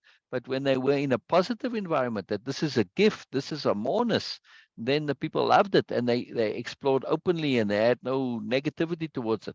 So the queuing environment made all the difference. But my point here is that the schizophrenics exploring the boundaries of consciousness and awareness makes us realize how much there is to explore. And this is what the new nobility all about. They're not just exploring consciousness and awareness in the way the schizophrenics do, but they're exploring ethics and behavior and application and strategy and doing and being in a very practical way. They also push the boundaries of capital P practice. So they know they are exceptional, and their life, they will tell you, look, this is not a life for everybody. It's absolutely not. Much like, somebody who wants to be a doctor, a sportsman, professional athlete, whatever. All of those lives, they are very particular for people. But those who want to do it, this is where they can come. Right. So this thing of the usual way of living, there's no usual way of living on Nobelia. Everything is essentially unusual. Right. Right. And they try to avoid archetypes. Exactly. Yeah. Yeah. Yeah. Right. They say, archetypes are very limited when you really look at them, especially in the Jungian context. This They don't hold up. They really don't. That same boxing. And when we say, hey, we want to be, our archetype is the non-archetype, the unbox, the open, the developing, the growing. How do you box something that's constantly developing and growing? You cannot, because it's always different. And so archetypes are something they absolutely mean to avoid. And because they don't want that limitation, that constraining. Their entire societal structure is a non-archetypal society. That's why it's an oral tradition, because it's continually updating, and the mechanisms are in it in such a way that I'm updating, but I'm sharing my updating. So it does become communal, because that updating is collaborative, right? So it does become communal, and the whole grows organically without some authority saying this is what the new nobility stands for. There's no such authority. But yet any new noble can tell you what the new nobility stands for. And if you ask them individually, you'll have this correspondence, this agreement. It's a very, very different society. There's no equivalence that I know of anywhere in history or in the world. Right? I mean, I'm assuming, or at least ideally hope, that there is out there. I've just never come across it. Right? Which is one of the reasons that I wrote it, because it's something that's so dear to me personally. This learning, this growth, it's been something that's been the entirety of my life since age 10, very deliberately, very specifically. And there are others like me. Yeah, that's very interesting, Joseph. And Joseph says, native people see archetypes as gifts we were given from the Creator. Very interesting. Very interesting. Yeah. Yeah, very interesting. So for the new nobility, they like to say, let's take our beliefs, especially, and let's take our beliefs and look at them as if they may not be so. So they question deeply all of their beliefs, because they also understand that a belief is a risk. Now, when it comes to beliefs from a cultural or religious point of view, we don't have this association. But let me use a different example to illustrate the point. If I'm walking over that hanging, swinging bridge across the chasm, right, a little rope bridge, yeah, and I have to walk across this, well, I believe it's going to uphold me and keep me safe. I don't know so for sure. I may have good reason to believe so, because I've just seen other people cross over it. And, logic tells me, well, if it can take them, it takes me. But that still doesn't mean that it will, because they could have just been the last straw, and I come along and I'm the final straw that's one too much, and there the thing breaks and I fall to my death. So belief is risk. Yes. There's always measure of risk involved when it comes to belief, because we don't know for sure. Right? Now, okay, it's a very small risk in the case of that bridge, at least if it's a healthy bridge and people are crossing it, right? But if it's an old ratty one, like, in Indiana Jones or something, well, now it's a much higher risk. But belief is risk. Now, when we apply this to philosophical beliefs, cultural beliefs, religious beliefs, and the new nobility say, we want to try and minimize that risk to the absolute minimum. So we don't accept these beliefs as fact, which is usually what people do with their beliefs. They come to take them as fact. And so they believe it so strongly that it's fact to them. But of course, it's still a belief. You can't get around this. And for the new nobility, this is a very, very huge deal. So they say, we want to take all of those beliefs and actually really look at them and assess the probabilities involved. And when we do act on a belief and hold a belief, we do so consciously and knowingly that it is a belief. And we never forget that. We never forget that our belief is a belief. And they will use beliefs, right? Because you can get value from something that you believe, whether it's true or not is irrelevant. As part of their deeper strategy in Way of Impeccability, they insist on extracting value, whether something is true or not. In other words, I can get value out of a movie. It's a fantasy movie, it's a fictional movie, but I can get real value out of it, right? So things don't have to be true for me to get value from them. Likewise, when they look at culture, at theology, religion, philosophy, all of it, right? They understand this and they look for the actual real value, right? Whether it's true or not doesn't matter to them. So they extract value out of it. Yeah, yeah, it's very powerful, very powerful. So which makes them pan-culturists. If you ask the, well, what do you believe in when it comes to, religion and God and the universe and whatever? So, well, we believe in it all. I believe in it all. They won't say we, they say I, and you'll ask all of them. Well, how can you believe in it all? Doesn't it contradict? No, it's all a matter of contextual understanding. When you learn to abstract things and you understand the concept of a deity, the concept of a religious construct, um, now when you start to abstract it, they're all the same thing in the end, right? In the abstract. Right? So it doesn't really make much difference to particulars. So it's very easy to believe in them all. Plus, in a universe of infinite possibility, if you believe in that, well, then things can coexist that potentially might even contradict. Yeah, right, right. Again, Joseph, I love that. Again, it's a perspective, right? And how you do it. Now, whether it necessarily boxes you in, I don't think it necessarily has to box you in, but can it inadvertently? I feel absolutely, absolutely so. Yeah, yeah. Right, right. It depends on the community. Like again, see, Joseph, the new nobility is not a contrast community. I want to emphasize this. Simply because I am writing the new nobility as it is, and it contrasts very much to other communities, it doesn't make it a contrast community in the sense of I'm meaning that when one is right, the other's wrong. See, that's mentality of opposites, which came up earlier in this chapter, right? And it's a bit in Cornelius's thinking, right? If something's not one thing, then it must be its opposite. No, just because I'm writing about a different community doesn't mean I'm criticizing other communities. Not at all. Absolutely not. This is a community for a particular type of an individual who has this passion, much like you could go to a sporting community or, a engineering community or whatever, right? Many different communities, or as we know, religious communities, cultural communities. For me, culture, and for the new nobility, culture is something which is open to all. It's not, it's not genetically determined, right?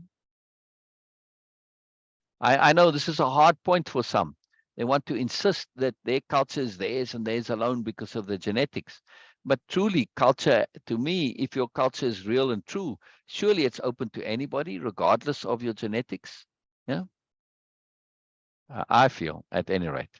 So this is a choice. When culture becomes choice, now it becomes a different thing, right? Let's assume that we have this in our world, and we have to certain degrees, right? We say, man, this culture really resonates with me. I want to become that. That's fantastic. And that's how the new nobility feel. That's what they feel. To them, it's all about choice, choice, choice, choice. The moment you remove choice, now you start to limit things. And then that's when you start to box people, when you remove choice. Yeah. And that's why they struggle with this idea, because the problem with archetypes is that they're not comprehensive. They take the world and they divide it up into a bunch of categories. What about the category that's not represented? And there's many of them, right? Many people are a mixture of multiple categories. Yeah. And then what about those who fall? So it becomes, yeah. Well, it's not about cultural appropriation. That's something else in entirely. That's when you say, okay, there's this culture, and I'm going to now turn it and put it into mine and say it's now mine. Right? That's a different thing.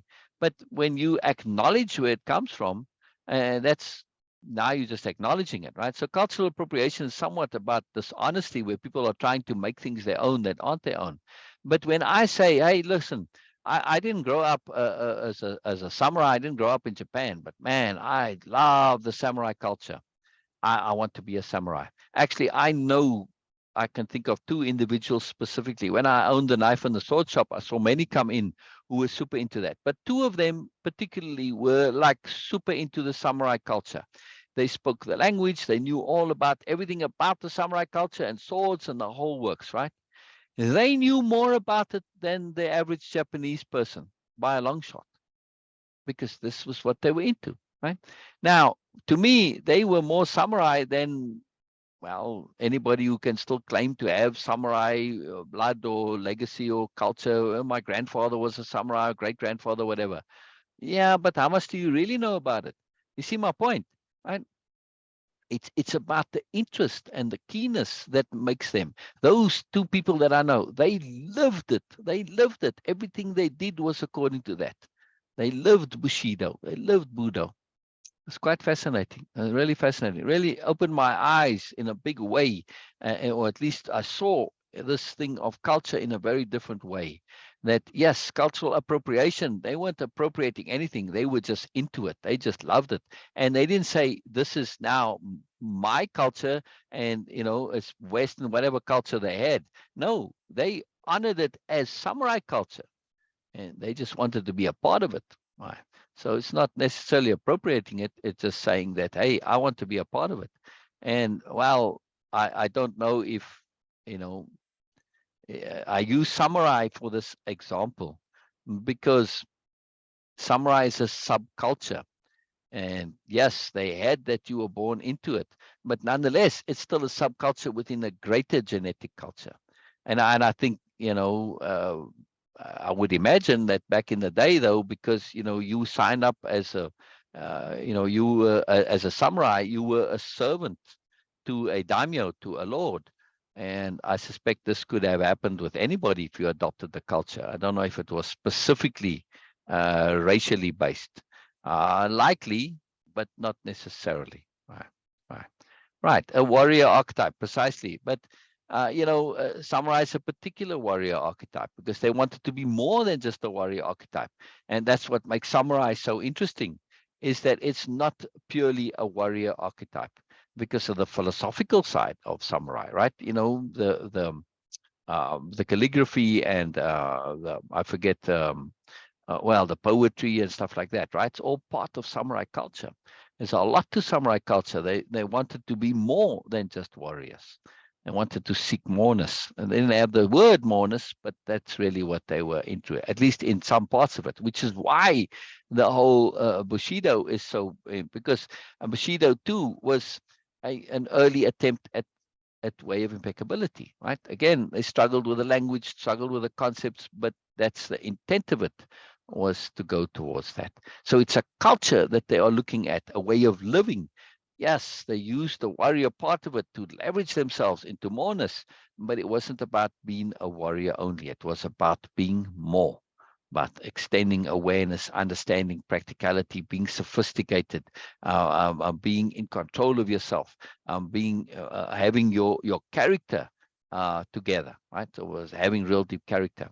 Of course, there's a massive flaw to the whole samurai culture because they also a deep, deep part, and this is why, as a living culture, when you have your culture that's defined and written down, it gets locked, and that lock can collapse the culture, which it did for samurai.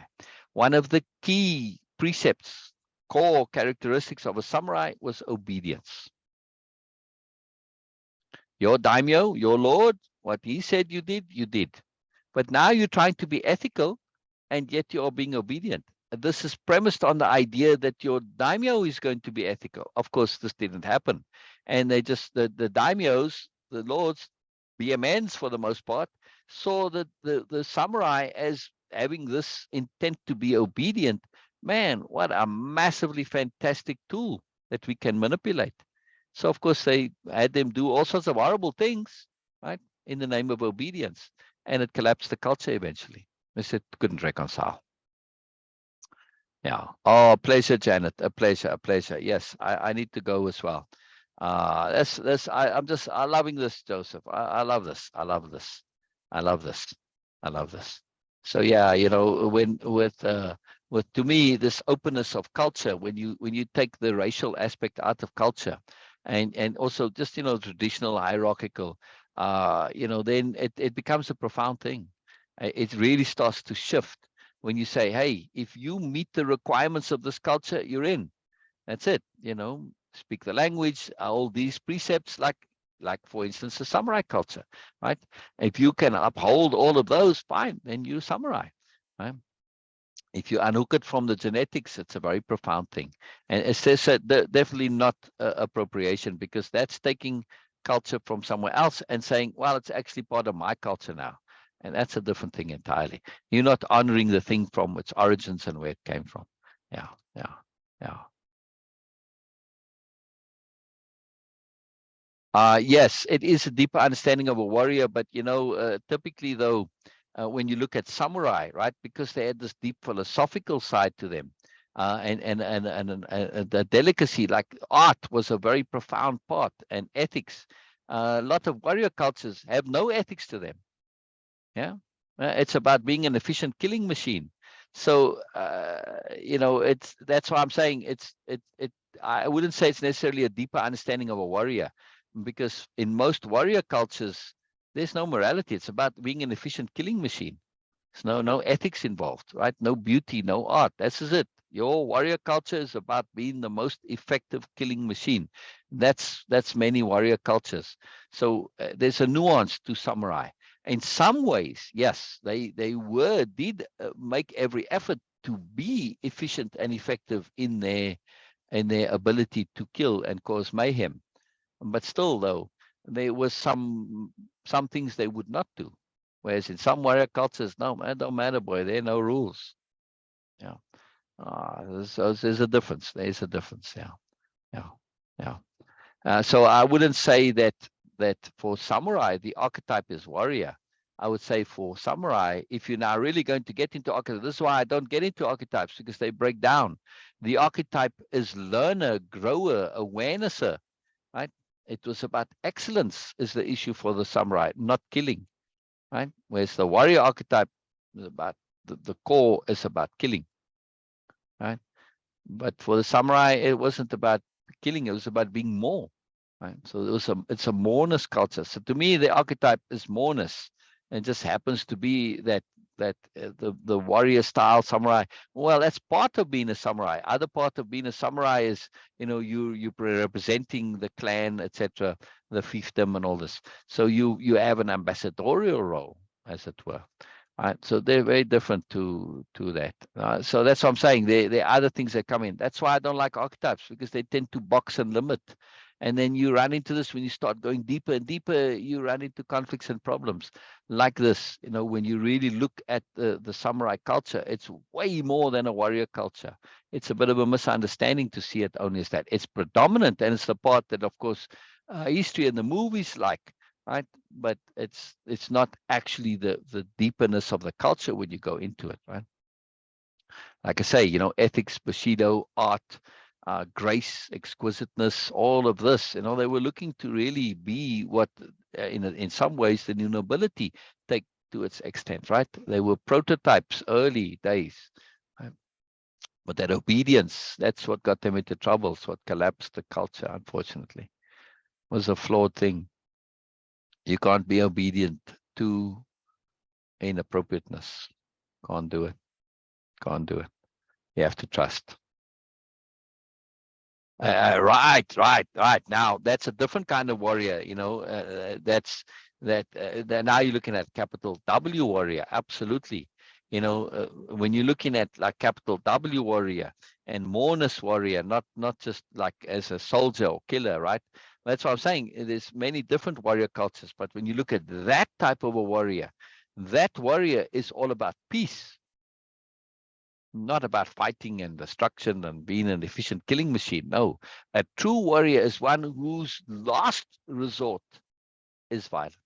Last resort. They'll do everything they can to avoid it, because they know that it is so risky and such a mess, and it causes more problems than it solves. It's a last resort. So yeah, true warriors are about peace and the protection of the community, more than the protection, right? Because just to protect, if you've got a culture of peace, and you want to extend that to the greater community, then you don't really need to be protected, unless you're looking at protection from natural things. That's different too. Living in harmony and balance, yes, not just with nature but with other humans. So the greater culture then is one of peace and community collaboration, etc. becoming one tribe, no differentiation. Yeah, yeah, very cool, very cool. Personal growth is possible through through any archetype. Oh yeah, I mean, it is possible. I just feel, and from the new nobility's point of view, they would say for them, archetypes are a starting point, not an end. That you can go further than what the archetype is, and this is Camelius's dilemma, because Camelius was in the archetype of the intellectual, right? The student, the philosopher, the professor, right? All of those. And yet he suddenly discovers that, oh, I was representative of an archetype. And you can put him in a couple of different archetypal boxes. But then he comes to realize that this is limited. Look at Ursula too. She was absolutely the archetype of the leader, the successful archetype. But then she saw, nope, this is too limiting. I want to go beyond that. Doesn't mean that the archetype didn't have value for them. It got them to that point. But you're going to say, wow, can I jump from my archetype?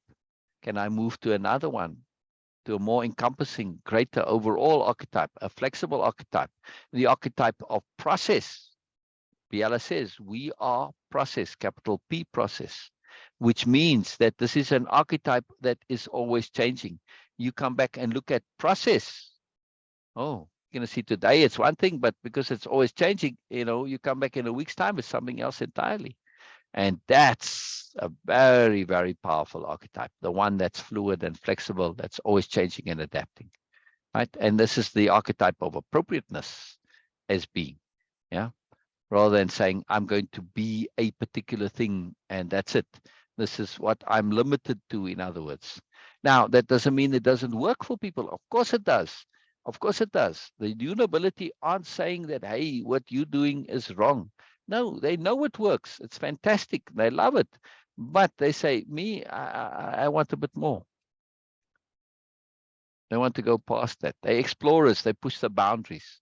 So they're the open archetype, the boundary pushing archetype, the learning and growing archetype, the one that's not able to be defined exactly archetype. Correct. They are pioneers, pioneers of awareness, but not just of awareness, but of being, because they're not just looking to be aware of things like intellectuals are. No, they want to say our awareness is practical. We're going to apply it. Yes. So this awareness, it's of little use if we can't apply it and get value and usefulness out of it. So they are very, very different as pioneers, as explorers, because the object isn't like an explorer. They just want newness. Yeah, the newness is valuable, but the new nobility say it's only valuable if you can make use of it. We aren't exploring simply to just discover new things, right? So they are pioneers, yes, but they aren't discoverers in that sense, right? Where their intent is just to make things new, to pioneer new, to go where no one else has gone before. Whether people have gone there before or not, it makes no difference to them. They want the value and the usefulness. They want to actually grow, right? Not just have us as a theoretical knowledge. That's the problem for Camelius. He knows much of it, but he got stuck in the belief that knowing was enough. It's not enough. Has to be practical, has to be practical, has to be practical. And it doesn't sound like this is, the whole idea of nobility, like for Camelius, he wanted to retch, he wanted to vomit this idea that somebody could deliberately want to be noble. He saw it as this total impracticality. Yet, of course, it's not.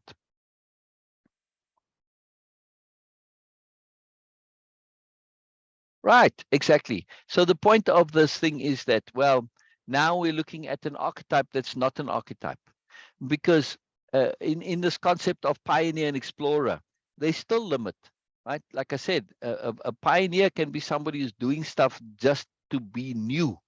The new nobility aren't doing it just to be new. No, their point is about living and being. Yes, you could perhaps put a label on it, but the label you're going to have to put on it, the archetypal label, is one that is so fluid and flexible and so open and so adaptive that it isn't really coming back to what an archetype is, which an archetype is by its very nature, the very term is to say, here is a definition. Here is a parameter in which you fall. See? Yeah, yeah, yeah, yeah, yeah. Right? And this is a big deal. So this is, they want that openness to say, we don't know where this is going ultimately. It's moreness. So we could put them in the box of moreness archetype. Fine. That they will say, okay, because nobody really knows what moreness is. It's open and unended.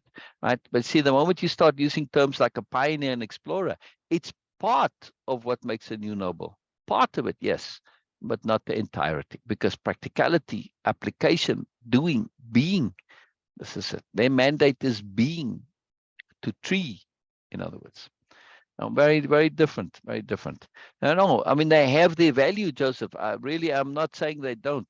I'm simply saying it from the new nobility's point of view. They recognize that value, but they also say there's a value in unhooking from such understanding such awarenesses. And they are very careful when it comes to their language to use and not use language which is by implication limiting and defining. In other words, to say, well, like, oh, people used to do it in the negative. Oh, I'm so impatient. Right there, you make that a box that you tend to try to make true because of the nature of our psychology. We try to make what we say true. Right now, likewise, when I start labeling myself, right, in labels that aren't open-ended, I tend to also put constraints upon where I go. Now, you might want those constraints, and those constraints are fantastically valuable in the world at large. But for the new nobility, they want to say, we want more. Right? So it's not about saying that what they want means that what else is out there is wrong. No, that's why this whole mentality of opposites. It's something the New Nobility Corporation will, as PSAs, they actually put out PSAs to say, explain why the mentality of opposites is so limiting. To say, well, if something's not black, it must be white. In other words, if I'm good and what's different to me is by implication bad, this is how racism comes about. Same thing with this, same thing with cultures. Simply because you have a different culture doesn't mean that you are implying that other cultures are wrong. And sadly, this is how religions come about. Well, if you don't believe my stuff, then, well, you're wrong. You can't have your different belief. And, if you believe differently, then you're saying my belief is wrong. And this is where all religious conflict comes from, right? Trying to prove I'm right, prove I'm right. Just because I have a different belief doesn't mean I think you're wrong. I celebrate your belief. I think it's wonderful. I just happen to believe differently. Yeah. It's like my taste in clothing. I love your taste in clothing. Works for you. But, I wear what I wear, right? I wear a beard. I don't necessarily think a beard is right for someone else. This celebration of difference, it's a profound deal. And when we look at it in the context of culture and beliefs and ideologies, philosophies, we say the new nobility, they celebrate them all. They want to take what's valuable and usefulness from everything. So maybe you could say, in a way, they are the ultimate cultural appropriators because their culture is one of usefulness and value. They make it their own. They don't care in the sense that it may have originated there, but I've made it my own. If I make it my own, it's mine. So they reinvent the wheel on a regular basis. Yeah, yeah, yeah. No, no, archetypes certainly have value. Absolutely. Everything has value, and they recognize that. It's just for them, they like to get the value of everything, right? They want to be limited in any way. They're very cautious of limitations. They can see it because they think in this overview, abstract. I mean, overview perspective is deeply, deeply, deeply core to everything they do. Overview perspective, universal perspective. They're constantly striving to expand their perspective to a more overview, more universal, right? To see things from that point of view. And whenever you fall into cultural wells, it tends to restrict that overview perspective somewhat. Can be very limiting. Can be very limiting. I always wonder, and part of it is I like to think like an alien that comes to Earth. And it intrigued me when I was a boy, right? To say, that they spoke about religion. I grew up in very religious community, right? Like there was no other choice, no other option, right? And I said, but what if an alien comes here, right? And when you explain your religion to them, right? You take it for granted, like in your environment, because everybody's aware of it. They're not aware of it at all. Why should they believe you? Because they'll go to the other religions, to religion B, C, D, and E, and they'll all say, yes, this is the truth. This is the it. What, from the alien's point of view, makes yours more believable than the others?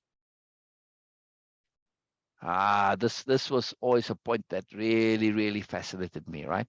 So things have to have some inherentness. If you're going to claim yours is better, you have to have some inherent value, not just simply because this is all you know, right? There needs to be some objectivity to it. And of course, for religions, you can't say that, right? But they don't want to ever recognize that. When I was a kid, no, this is the only thing. This is the only one. And this only was a big point, a big deal. But overview perspective says, but it's not the only one. It's a problem here. Overview perspective, very powerful, very fun. But also when you do see, though, you say, man, in this environment, this is appropriate. In that environment, that's appropriate.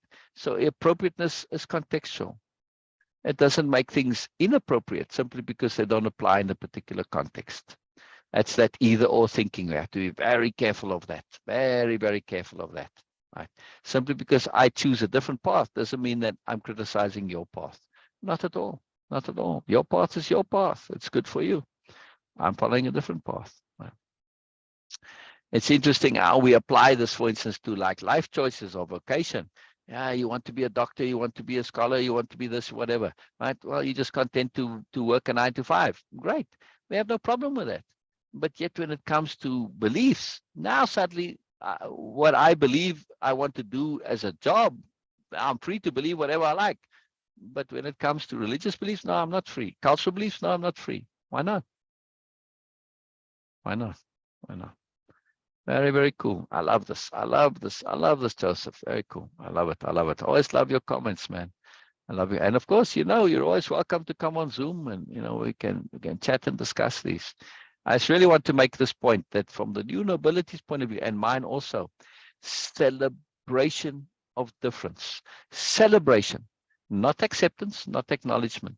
They go further. They go to celebration.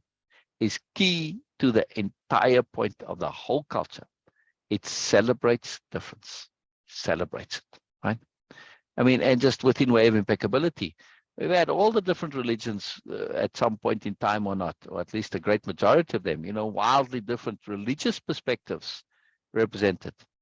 But it makes no difference. Way of Impeccability is something that is now a commonality because it understands this difference is something to celebrate and it enhances people's beliefs. It doesn't cancel or nullify them. Like you see it in Bina, right? Hasn't made her less of a Muslim, made her more of one. She'll tell you this, right?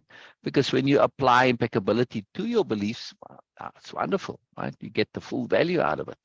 It's absolutely, and this is again, for the new nobility. They just have a system where they say, hey, you know what? We like to see the bigger point. Our belief is inclusive, like we're looking at things from the universe's point of view, or like that alien's point of view. Right? Doesn't mean that anything is right or wrong. No, they're all valid. They're all valid. They're all valid. They really are very respectful of the different parts in life. It's all about appropriateness, right? Appropriateness is contextual and depends on your motivations. Very, very, very powerful. Very powerful. All right, Joseph, I'll leave it there. We can continue tomorrow on this if you're around at 10 Pacific time. When I do the go overs, there's lots to go over. We can definitely continue on it. I've got people calling me, so I need to go. I need to go. I love it though. I love it. I don't want to go, but I gotta go. All right. All right. Bye-bye, Joseph. Bye-bye, Norma. Bye-bye, Leah. Leah. Janet Leah.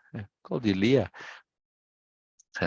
Interesting. Bye-bye, Janet. Bye-bye, everybody. All right. Talk to you all again. Bye-bye, bye-bye, bye-bye. And meeting.